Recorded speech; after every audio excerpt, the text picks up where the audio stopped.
বিশাল বিশাল দামি দামি গাড়ি নিয়ে দেখলাম সার্জিস আলম, ওই যে নাসির উদ্দিন পাটোয়ারি, এরকম অনেকেই সেখানে গেছে। এরপরে পথে দেখলাম, ভিডিওতে দেখলাম ওদের গাড়িতে ইট পাটকেল নিক্ষেপ, রড দিয়ে আঘাত করা, গাড়িতে বেশ ক্ষয়ক্ষতি হয়েছে ওদের।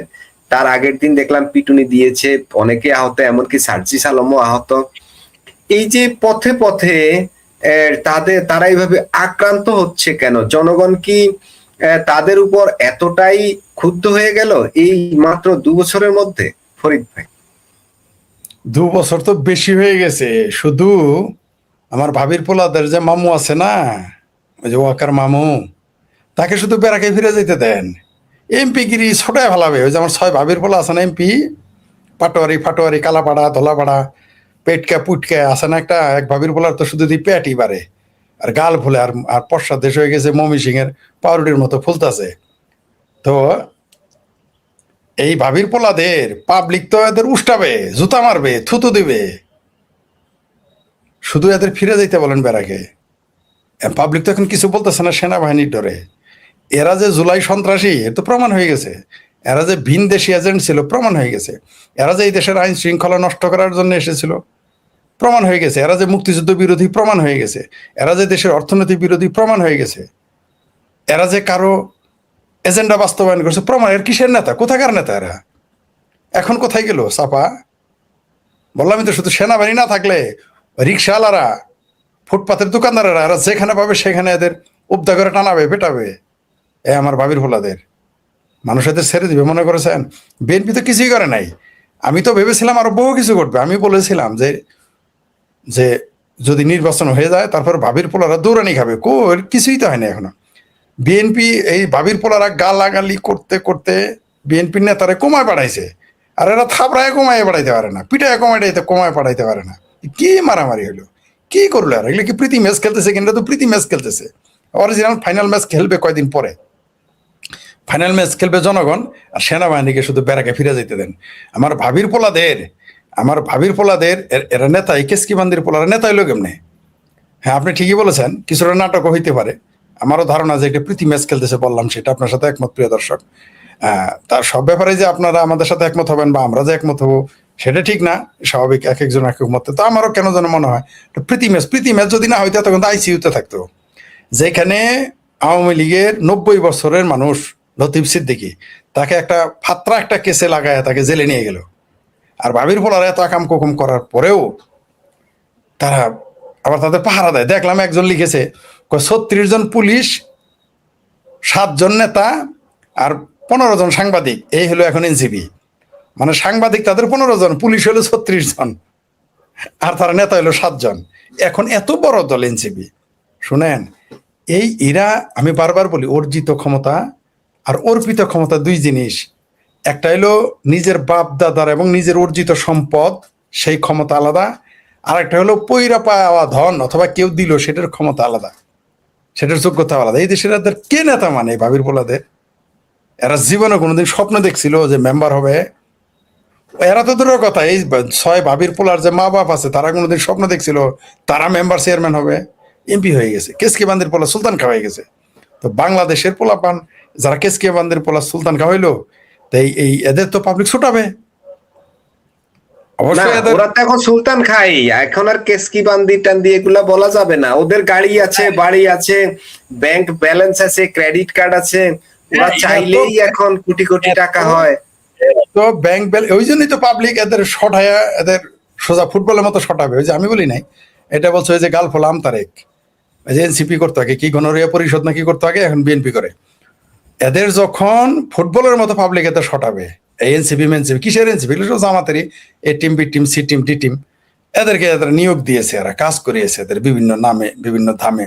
কারণ জামাতের টিকটিকি, জামাত হলো সেই টিকটিকি যারা বিভিন্ন জায়গায় আন্ডা পারে, সেগুলো এখন ফুটেছে, সেগুলো একটা এনসিপি। পাবলিক এত তো ফুটবলের মতো সরাবে। আর বললেন টাকা পয়সা, আওয়ামী লীগের মধ্যেও কম টাকা হালা ছিল না, আওয়ামী লীগের মধ্যেও কম গাড়ি হালা ছিল না। তো তাদের মতো বাঘ সিংহ যদি খুঁজে না পাওয়া যায়, এরকম তেলচোরা, টিকটিকি, তারপরে চড়াই পাখি, এদের আপনি খুঁজে পাবেন। বললামই তো, শুধু সেনাবাহিনীকে বেড়াকে ফিরে যেতে দেন না, এমপিগিরি, এমপিগিরি ছুড়ায় ফেলাবে পাবলিক। শুধু বেড়াকে, সেনাবাহিনীকে ফিরে যেতে দেন। এই সরকারই তো টিকায় রাখছে হলো সেনাবাহিনী। আর ভাবির পোলাদের এখনো তো পাবলিক রাস্তায় যেখানে দেখবে সেখানে কি করবে, শুধু ওয়াকার সাহেবকে একটু বেড়াকে ফিরে যেতে বলেন, তারপরে দেখবেন হাউ মেনি পেডিতে হাউ মেনি গম, রাইস হবে, রাইস হাতে ভাত থাকবে না, কত ধানে কত চাল হবে না, কত ধানে কত গম হয়, রুটি হয়, সেটা পাবলিক দেখাই দিবে। কেবল তো শুরু, এদের যে পাবলিক কি করবে, এদের চামড়া ছিলে লবণ লাগাবে পাবলিক। জি ফরিদ ভাই একটা মজার ব্যাপার হলো সাবেক মন্ত্রী লতিফ সিদ্দিকীকে গ্রেপ্তার জি। করেছে গতকাল, আজ আদালতে হাজির করা হয়েছে। তিনি আন্তর্জাতিক অপরাধ ট্রাইব্যুনালে তাকে হাজির করা হয়েছে। লতিফ সিদ্দিকী বললেন আমাকে ফাঁসি দিয়ে দেন। লতিফ সিদ্দিকী বললেন আদালতের কাঠগড়ায় দাঁড়িয়ে যে এত বিচার টিচারের দরকার নেই, শুনানি সাক্ষীর দরকার নাই, আমাকে ফাঁসি দিয়ে দেন। আর বঙ্গবীর কাদের সিদ্দিকী বললেন হ্যাঁ আমার ভাইকে ফাঁসি দিয়ে দিলে আমরা কোনো আপত্তি করব না, দিয়ে দেন। শুনেন, মূলত তারা কি এই বিচার বা এই গ্রেপ্তার এটাকে কি খুব থোড়াই কেয়ার করলো? আর না হলে এইভাবে কেন কথা বলছে? পিস করছে, এটাকে সরাসরি টিটকারি দিয়েছে। এই বঙ্গবীর কাদের সিদ্দিকী, তার অনেক সমালোচনা আছে। এই লতিফ সিদ্দিকী শুনেন, এরা সিংহই, তার হাঁটাটা দেখেছেন, তার চলা দেখেছেন, থোড়াই কেয়ার করে এই সরকার, থোড়াই কেয়ার করে এই আদালত। 90 বছরের একটা মানুষ, ওইভাবে তো আমিও হাঁটতে পারবো না, মানে এইরকম গ্রেপ্তার হয়ে। আর দেখেন, ডক্টর হুমায়ুন আজাদ বহু আগেই বলে গিয়েছিলেন যে এই বাংলাদেশে একদিন, আসলে যারা কবি, লেখক, বুদ্ধিজীবী, তারা তো সামনের বিষয়গুলো দেখেন, ভিশনারি, তারা এগুলো দেখতে পারে, তাদের দৃষ্টি অনেক উপরে থাকে। তাই তিনি বাংলা আস্তার নামে উপন্যাস লিখেছেন। তারপর আরেকটা কি যেন 2001 নামে কি যেন একটা উপন্যাস লিখেছেন। আরেক জায়গায় তিনি বলেছেন যে এই বাংলাদেশে একদিন মুক্তিযোদ্ধাদের বিচার করবে রাজাকার আলবদরেরা পাকিস্তান ভাঙার দায়। তো লতিফ সিদ্দিকীকে তো পাকিস্তান ভাঙার দায়ে গ্রেপ্তার করা হয়েছে। কিসের কি শাপলা সত্তর, ফাপলা সত্তর, ওগুলো হলো ফাত্রামি কথা। মূলত লতিফ সিদ্দিকীকে কেন গ্রেপ্তার করা হয়েছে? কারণ তিনি মুক্তিযুদ্ধের পক্ষের শক্তি। কেন তাকে গ্রেপ্তার করেছে? তিনি মুক্তিযোদ্ধা, তিনি মুক্তিযুদ্ধের সংগঠক, এই জন্য তাকে গ্রেপ্তার করা হয়েছে। কিসের কোন শাপলা সত্তর, ফাপলা সত্তর? ফরিদ ভাই আরো একটা মজার ছোট ছোট কিছু বিষয় নিয়ে একটু কথা বলি, 1-2 মিনিট করে। মজার বিষয় হলো ওই যে ইয়েতে গাইবান্ধায় না না ওই যে রাম মূর্তি কোথায়, হ্যাঁ, গাইবান্ধাতে, রংপুরের পলাশবাড়ি, পলাশবাড়িতে ওইখানে যে এমপি জামায়াতে ইসলামের ওনাকে নাকি ওই যে হরিদাস পাল না, উনি কি হরিদাস চন্দ্র তরণী, হরিদাস চন্দ্র তরণী দাস, উনি ওনাকে বেশ টাকা পয়সা দিয়েছে, নির্বাচনী ফান্ড দিয়েছেন, ওনার একটা মাদ্রাসা আছে, ওনার মসজিদ আছে, 26 লাখ টাকা দিয়েছেন। এবং আরো অনেককেই তিনি টাকা দিয়েছেন। সমস্ত মন্দিরের যে দান, এটাকে কি বলে, দানই তো বলে নাকি, এই যেটা দেয় ডোনেশন, যেটা আমি ইংরেজিতেই বলি, হয়তো ধর্মীয় কোনো শব্দ থাকতে পারে, যে ডোনেশনটা আসতো ওই অনেক প্রচুর ডোনেশন সেখানে হতো, ভক্তরা দিত। এই ডোনেশন গুলো তারা তো ওখানকার কাজে তো ব্যবহার করত। এমনকি ওইখানের যে মাদ্রাসা, ওইখানের যে মসজিদ, ধর্মীয় অর্থাৎ ইসলাম ধর্মের নানা বিষয়ও এই টাকাগুলো, এই মন্দিরের টাকা, এই মূর্তির টাকা ব্যবহার হতো।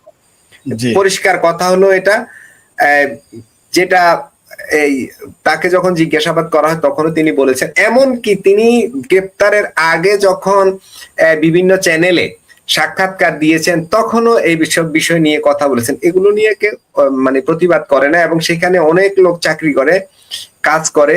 মুসলিমের সংখ্যাই সেখানে অনেক বেশি, 100 কতজন মুসলিম আছে যারা ওখানে কাজ করে, যারা ব্যবসা করে খায়, সেখানেও ম্যাক্সিমাম হচ্ছে মুসলিম।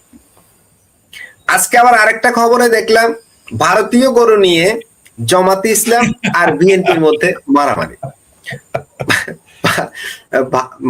ভারতীয় গরু ভারত থেকে গরু আসছে, কিছু একটা আছে, চাঁদা টাদা বা নানা কিছু একটা আছে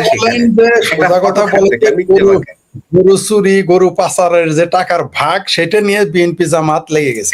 হ্যাঁ, অনেকটা পাচার। আপনি সীমান্ত এলাকার মানুষ, আপনি বলতে পারেন। আমি সীমান্ত থেকে বহুদূর, আমার সীমান্ত এলাকার অভিজ্ঞতা নেই।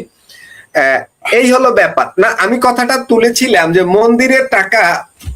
মূর্তির উদ্দেশ্যে তো টাকাগুলা দেওয়া, নাকি ওই যে রাম বিগ্রহ যেটা 81 ফুট উচ্চতা রাম করার কথা, বিগ্রহ, তো রাম সেখানে একটা অংশ আপনি নির্বাচনী ফান্ডে নিলেন আল্লাহর রাস্তায়, তারপরে আপনি মসজিদের জন্য নিলেন আল্লাহর রাস্তায়, আপনি মাদ্রাসার জন্য নিলেন আল্লাহর রাস্তায়, সেটা হালাল হয়ে গেল, শুধু ওই মূর্তিটা এখন ভাঙার জন্য এত পেরেশান কেন? এখন কি সম্ভবত তরুণী দাস এখন কি টাকা দেওয়া বন্ধ করে দিয়েছে নাকি?